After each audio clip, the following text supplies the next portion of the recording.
Happy Halloween. Leave now while you still can. Leave now before Master finds you. Who is that knocking at my door? Who is that knocking at my door? Who is that knocking at my door? Be gone with you.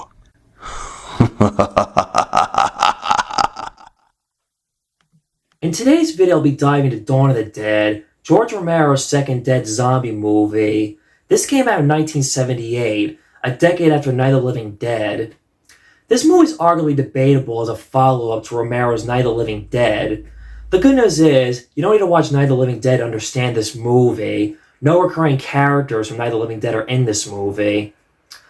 One thing people pointed out that what makes this a follow-up semi is seeing the rednecks in the woods shooting zombies.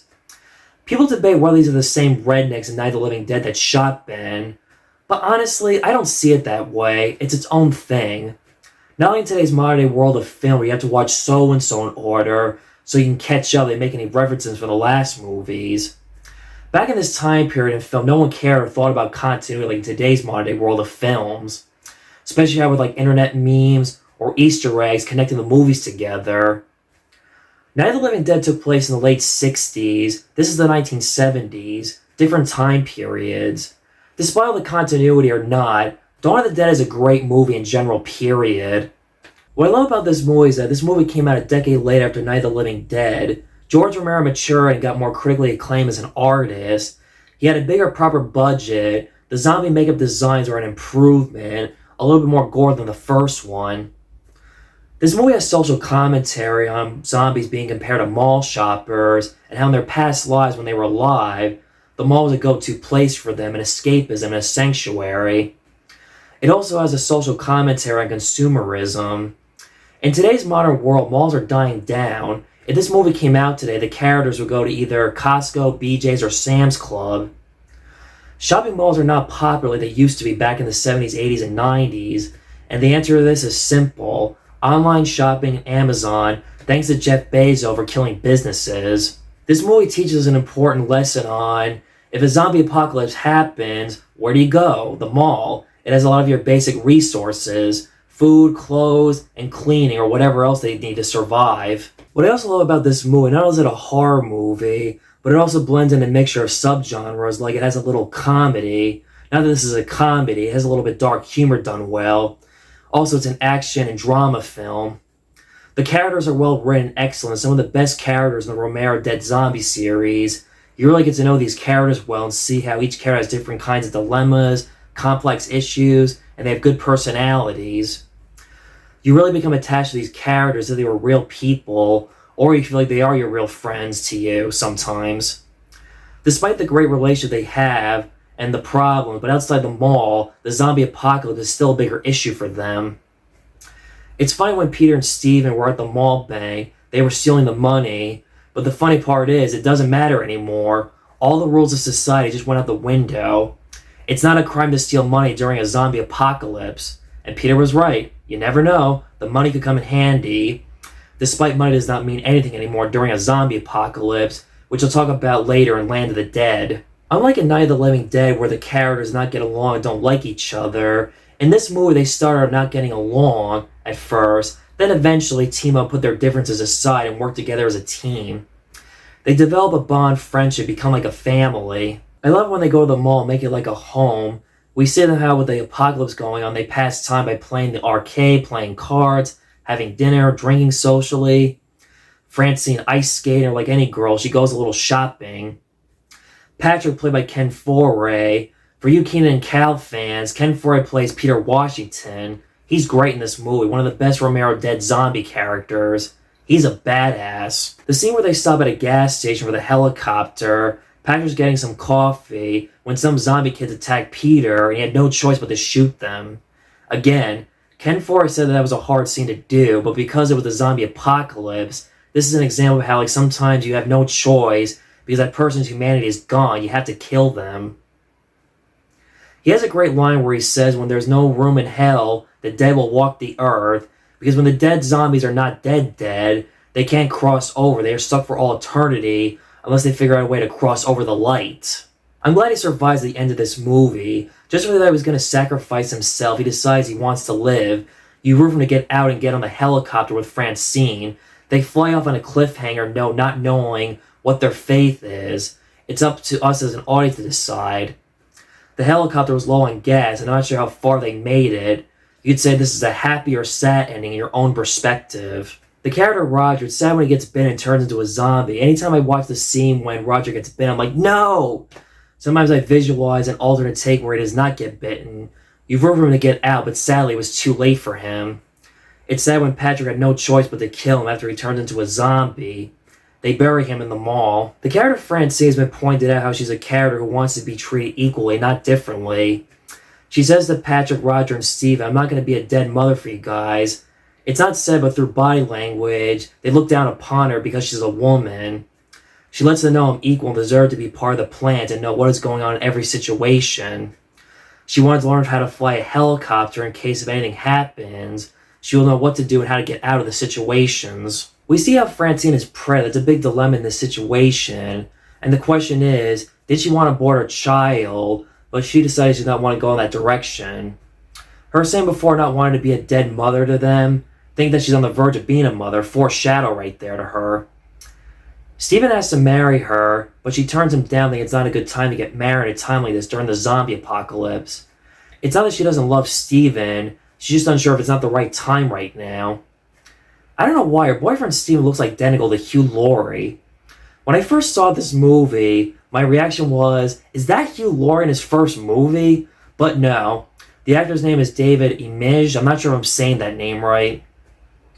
This movie is a great opening scene where we see how the whole world's been affected by the zombie pandemic and seeing how the news broadcasts are reacting to the situation, how it affects them differently. Some people want out, or some people want to stay or do their jobs. If it was me, I want to get out as soon as possible.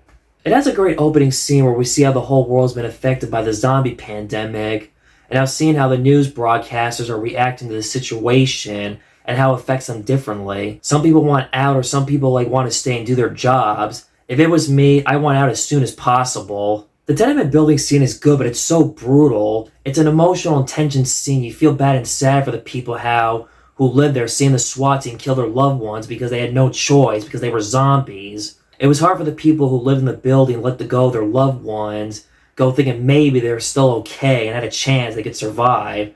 But sadly, no, they were infected zombies. One of the SWAT team members was a racist jerk. He was enjoyed killing the blacks and Latina families in that scene.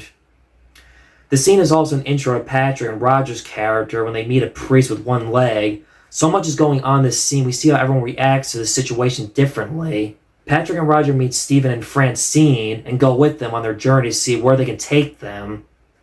The part where they land the helicopter to get gas and coffee, Roger had no idea there was a zombie catching up to him, but the helicopter was still on, and the blade chops off the zombie's head off, and blood splats out. That to me was a crazy, insane wow moment, wow, damn. The mall scene when Patrick, Steve, and Roger kill the zombies so they can have the mall to themselves is a great sequence. Tom Savini did the special effects. Like I said in my last video, he was originally supposed to do the special effects for Night of the Living Dead, but was fighting the Vietnam War at the time. He plays one of the biker gangs who breaks into the mall. Tom Savini is always entertaining to watch no matter what his role is in movies. He never fails or disappoints me. The motorcycle gang that breaks into the mall don't want to share with Peter and his friends. They want the mall all themselves. This shows how that Peter, Steven, and Francine's home at the mall was short-lived. It would not last long, knowing that they were not the only ones thinking about using the mall as a resource during a zombie apocalypse.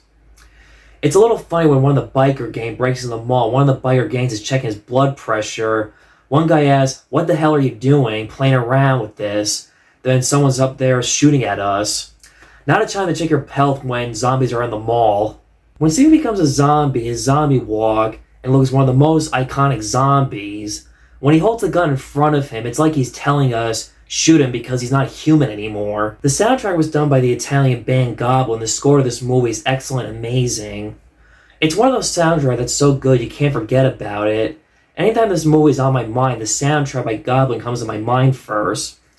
Definitely an iconic horror film score, right up there with The Exorcist, The Omen, and Halloween. This movie has had different cuts of the movie. For me watching this movie for the franchise review, I stuck with the original US cut that I own here on DVD. I can't really say the differences. There are plenty of YouTubers out there who have probably touched upon this topic of the different cuts to Dawn of the Dead. But I did do a little research on the differences between the different cuts. It's interesting, but it's hard to pick which one is the best version. My advice, watch all of them and decide for yourself. Sorry for not going into the depth on the different cuts. I won't have time for that.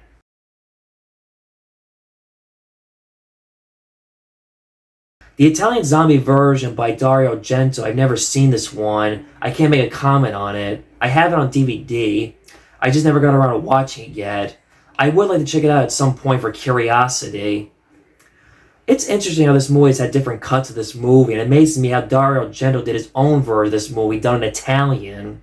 Because of rights issue, this movie is hard to find. It's also a hard movie to track down on Blu-ray. For what my friend Bill Burns told me, how one of the producers of this movie is a real jerk and an asshole, and he wants a ridiculous amount of money. He spent a lot of money making a 3D version of this movie, but probably no one gives a shit at this point about a 3D version of this movie at this point in time. People just want the original version of this movie. I hope one day maybe Shout Factory can release a Blu-ray to this movie, and with all the other different cuts to this movie. As we wrap up this video, here's a brief review on the Dawn of the Dead remake. 3 years ago during the pandemic, I watched this for the first time. It wasn't as bad as I thought it was. It was an okay, decent remake. Not great, just okay. It was directed by Zack Snyder before directing comic book movies. It had a good cast, but it's not captured the same spirit as the original. At the same time, I'm glad it was not a shot-for-shot remake, and Zack Snyder tried his best to make it his own. It's one I've not gone back to rewatch desperately over and over again.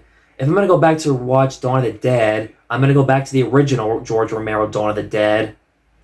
As I said before in this video, the original Dawn of the Dead was action-oriented. This one was a little bit over the top with its action scenes. It was on the high testosterone level. The movie had some good conversations, like when they're all having dinner, and they're talking about jobs they hated, past relationships. Very relatable on having conversation with people we met in our lives, talking about jobs we've hated in our past, and crappy nightmare relationships. The one guy said that he was good at being a father. The security guards were a bunch of assholes, except for Kevin Ziegler's character. I didn't recognize that one of the security guards who played Will in Goosebumps episode, The Werewolf Fever Swamp. I felt bad for the character Nicole, whose dad was killed because he was bitten and turned into a zombie. She had no family, but develops a liking to Terry, one of the security guards. Also, she had a bond with this dog. It ends like a found footage movie, like Blair Witch Project style. It was also nice to see cameos from the original Dawn of the Dead, like Ken Foree, Scott Reiniger, I'm not sure I'm saying his name right, and Tom Savini. Again, it's not a bad remake, it's just alright. Dawn of the Dead is one of the best horror sequels that surpassed and tops the first movie. Bigger budget, a little more gore than the first movie, and a lot of good social commentary. That was my review of Dawn of the Dead. Tomorrow we go underground for Day of the Dead. See you tomorrow.